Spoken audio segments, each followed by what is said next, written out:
Alright. Okay, Vincent and Kyle back again. In our same beautifully decorated room. I know, we paid someone for that. Yeah. Not good enough, apparently. You got ripped off. Yeah, I know. Now, I wanted to ask you, yeah. How does the bar culture in Great Britain differ from here in France? Okay, well, my experience of bars in France and England... As I imagine you're a veteran. I've got to say, I really loved my first year of Masters in France. and bars, yeah, it was awesome. So I would say that in France, bars are... different people go there. And I'm talking about different... not different age, but different category of people. Let's say one pub or one bar would be known for its student scene, and another one would be known for it would be for a specific type of drink, and another one would be known for, oh yeah, you can go there and party, and the other one would be known for, yeah, only these kind of people go over there. While I think that in England you can walk into any kind of pub and you would meet everything and anything. I've met people over there coming straight from work with like working boots, hard hat, and just like hats on the counter, give me a pint, I just finished my day. And then you've got people coming just like me, saying after my day, but I deal with paperwork. Or you would have people coming, you know, it's like different kind of people would go to one place because they think it's great, it's a great place. It wouldn't be known for clubbing or things like that. That would be a different kind of place. But then you've got the same different categories as well, because you've got working men's clubs, where you need to be a member, and to be a member, you need two people that are already member to vouch for you. Yeah. So you need to go there, ask for an application form, and then you need to find, you know, if you go there and ask for an application form, it's because you want to join, and if you want to join, you're not really supposed to know anyone over there. So then you've got the awkward job of finding two people to say, yeah, I'll vouch for you, kid, and sign your stuff. So it's kind of weird. And the difference between a pub and those clubs would be that in the clubs the beer is allegedly cheaper because of where it comes from. It would be like all working class backgrounds, and at the beginning the factory would have owned those places and they would give beer tokens to the people to go there. So it was a way to keep money within the factory. So it's kind of clever, but now it's stayed and it's just a bit cheaper, but you need your annual fee to join. Yeah. Which, you know, I quite like. So you said you've got the same in Australia? Similar ones, yeah. So working men's clubs? Yeah, there are like, as far as clubs go, we've got Returned Servicemen's League clubs, RSL. Originally they were for war vets, but they've since turned into like community clubs. Okay. So you pay a fee, you sign up to your local RSL, that gets you into all the RSLs around the area. Then there are sporting clubs. Okay. For example, every great big rugby team has its own associated club where there'll be poker machines and a bar, restaurant, stuff like that. Those are big. Those are quite big. So, and then in general, every suburb has 2 or 3 local pubs. Yeah. And then nightclubs in the city. But the sports one, are you talking about Leagues Club? Leagues clubs. And for a bar to be called a club, it has to sponsor local things. Oh right, yeah. So it's different from a pub. Let's say when I was in Sheffield, I went to 2 games.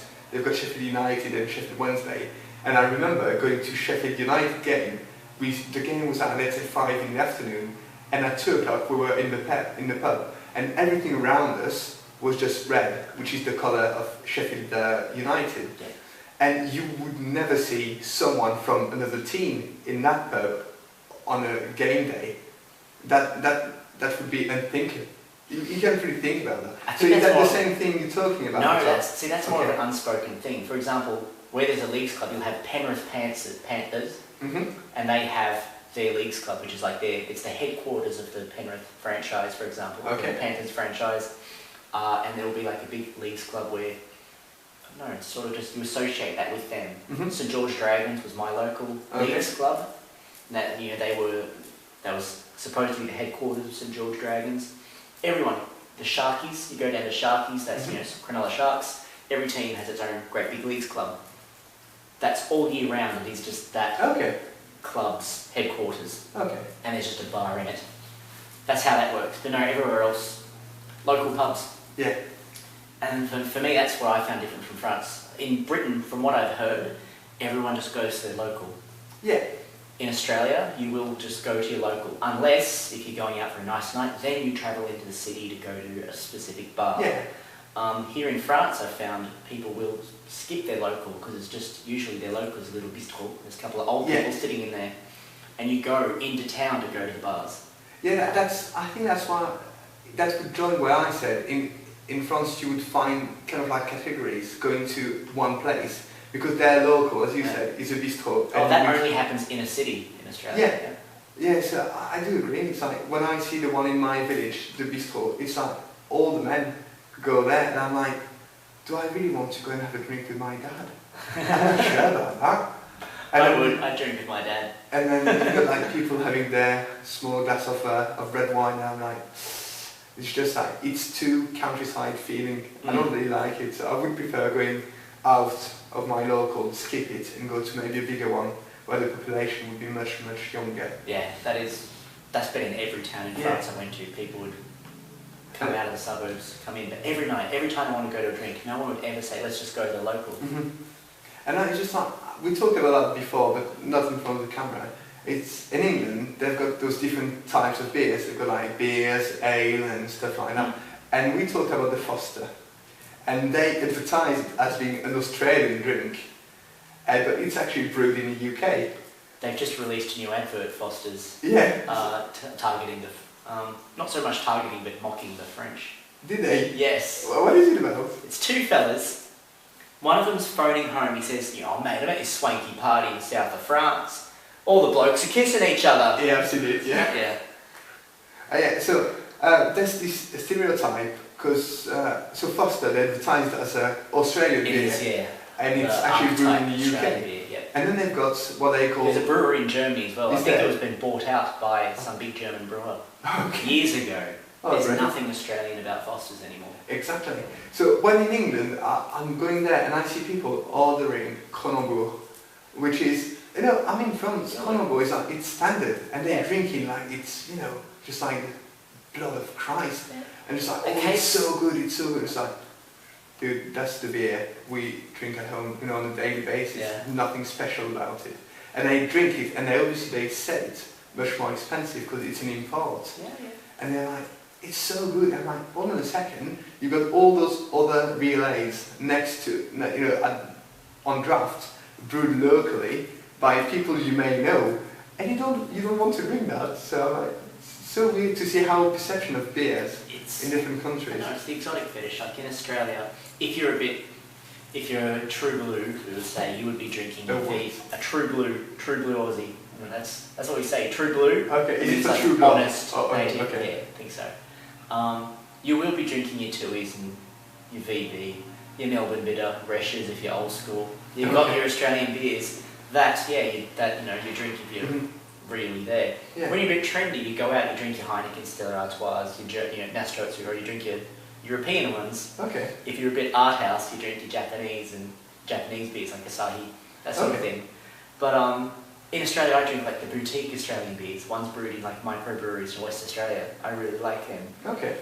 But you do pay substantially more. Yeah. But as far as like Cronenbourg is in Australia, 1664. Yeah. It's $50 a case. Okay, so how many? That's 24 375ml bottles. Okay, and how much do you pay for it? And on Schooner, if you find a pub that serves Cronenbourg, as a schooner is 370ml of beer, so it's 2/3 of a pint. That will go for $5 out in the suburb, up to $8 or $9 in the city. Which is just... and you know crazy, what? Isn't it? It's not even imported. It's brewed in Australia as well with imported ingredients. So it's our water, our salty water, but like Cronenbourg. So basically, they bought kind of the license. Imagine you to brew the ingredients. Yeah.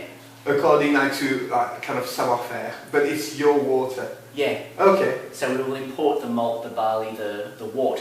What goes into like. Have you ever brewed beer? No. So the thick viscous wort, which is the malt and barley and the sugars and the malt and the hops, we import that and then brew it with our water in Australia under license. I can taste the difference between all these European beers brewed in Australia and the ones properly imported. You know, you can taste the difference. It's that. And it's, I don't know in Australia, do you have pints as a, like, let's say you walk into a pub and you say you want... That's a themed thing, you want a Carlsberg. Are they going to give you a pint of or a schooner? Half? We have something called a schooner. It's a 2/3 of a pint, you said? It's 375 mils. So it's and a schooner is about 550 mils. So it's between a pint and a half then? Yeah. Okay. For us, we have a midi and a schooner. The midi is 250 mils. Okay. And that's of a full strength beer. For us, full strength is 4.7%. Okay. Alcohol. So when you walk into a pub and you order any kind of beer, it's going to come in a schooner? Yeah. Okay. If you want bigger or smaller, you've got to say you want bigger or smaller. You want to ask, you either ask for a midi of something or a schooner. Okay. And it's not even schooner of, it's just schooner tuis. Okay. Schooner light. Because in England, you walk into a pub, if it's a bottled beer, obviously that's something different. Yeah. But you ask for something, it's going to come in a pint. Standard? Yeah, standard. And if you ask for a half, it's a bit weird, because in France, you go to a bar and ask for a drink, it's going to come in a half. And then you would have to ask for a pint. I just found the difference weird. Why would the British go for a pint straight away, while the French would go for a half? I found it a bit weird. And why you go for something even like... Then again, maybe it's because beers in France are a lot stronger. They're all drinking the Belgian ones. You know, they punch you right in the face. Yeah. They sit about 7-8% on average, compared to Australia, 4.7. You know, is a full strength beer. There, 5% is a strong beer for us. Great Britain, I don't know. But in Great Britain, you've got the ales, which are brewed differently, and it might not be the same percentage. But because of the way they are and they're flatter, you drink them and you might get drunk as much, but on the lowest percentage. But I find it a bit weird to go for something like that. And they're not afraid to have something that is like 6% on tap. You know, in my local, they've got something called Storming Norman, which is 6.6. And they said that, just like, yeah, it's water, just go for it. And they've got something local which is called Yorkshire Lager. Nobody drinks it because it tastes awful. I've never seen anyone ordering one. So you don't know who drinks it? Someone must drink it. It's on tap. Yeah, I had one just, to be curious, but I regretted it. After first gulp, I was like, great, can I have another one, please? Can I have another beer? Yeah. Oh, yes, I don't know why it's there. So what would be your worst type of beer over in Australia? Back home? Any of the mainstream ones. So there's like three. There are really two. There's two large breweries in Australia. There's Carlton United and Tui's. So Tui's have their whole own range of beers. Then there's, Carlton United has two massive brands, Carlton Draft and Victoria Bitter. Okay. So Victoria Bitter, Carlton Draft, Tui's New, they are the three stock standard beers. Okay. And for me, they all taste like urine. Okay. But the average punter loves them. Okay. So that's why my favourite beer is something called James Squire 50 Lashes. So it's a pale ale. Okay. Pale ale, kind of like got a musky sort of finish, milky colour, and there's really very, very few beers like that in Australia, but I love them. And so in Australia, let's say you go from one city to another city, would you have different types of beers or would you find the same? No, it's all the same type of beer, just different brands. So up in Queensland, it's 4X. Down in Melbourne, they have Melbourne Bitter, Victoria Bitter, Tui's New. Tui's New is really the drink of New South Wales. Yeah, that's how it works. We have hundreds and hundreds of beer brands, but they're the big ones. Okay. Now you've got other ones like Han and Cascade coming up. And would they, because I'm not in England, depending on where pub I'm going to, they would buy their beer from local brewers, but they would be different. Every beer has every pub has like a sponsor that they get cheaper beer from. They put up all the advertisements for that beer, but they will sell all the standards. Which is quite good if you like to try difference. You can walk like 100 metres, it's going to be another pub that is buying beer from another brewery. You won't really get that. New beers have a hard time cracking into the market in Australia. Okay. Very hard. For example, like my local that I used to go to, every month they'd have a new beer on tap. So they'd have all the standards and then like a sample one. Okay. It was a different every and month. Change. Yeah, and that was always the least popular. Like people, and especially in the local pub, people have their drink. They drink it for 20 years. Yeah. They don't try something new. Fair enough. Yeah. I know that in England, in one pub, they do a pound pint, and that's just to get rid of it. Yeah. So on a specific night, it's a pound a pint on that barrel until it runs out. So the next one can come in, the next guest can come in, but then they will have regulars and then others that have been tasted before and approved, and they know that if they buy them, they will make profit on it. Yeah. And people will not complain about it. But it's funny to see that on this specific night, the pub is just packed, and as soon as the cake goes, finish your beer, and majority of the people just like go into another pub, which is good for the pound a pint. Do you binge drink? Yeah. Yeah. So you would spend £1 on a pint that you hate? Actually, well, that's the thing, because I went for the first time, which was maybe last week, and when I arrived, the cake was gone already. Yeah. So I went for one that I knew and I appreciated. So it was more expensive, so I didn't have as much. But yeah, if it was £1 a pint, I would go for it. And if it's not my favourite one, but it's alright, I will go again for that one, yeah. Okay. Because on a tenner you can have a good night, can't you? Yes. So yeah, let's be honest, yeah. Fair enough. But then I don't drink at home on my own, so... No, I'm guilty of that. Okay, thank you.